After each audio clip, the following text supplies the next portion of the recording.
Znači, veliki aplauz za profesora Zorana Simjanovića.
I onda su došli Srđan Karanović i Pinter.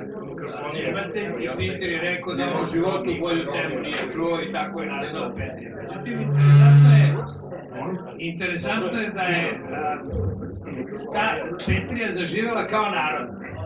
I svi misle da je ona narod.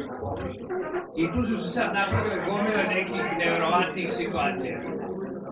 Prvo je onaj Marković, trubač, uzeo to i napravio jedan medley od 3-4 kompozitora kojih Petrija i nazvao je Izvorski biser i stavio tradicionalno.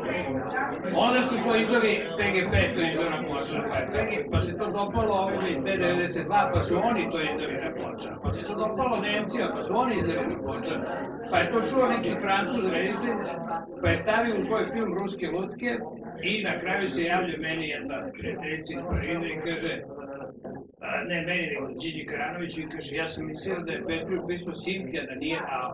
Kaže, pa jeste, nije, kaže, ovdje piše da je tradicija.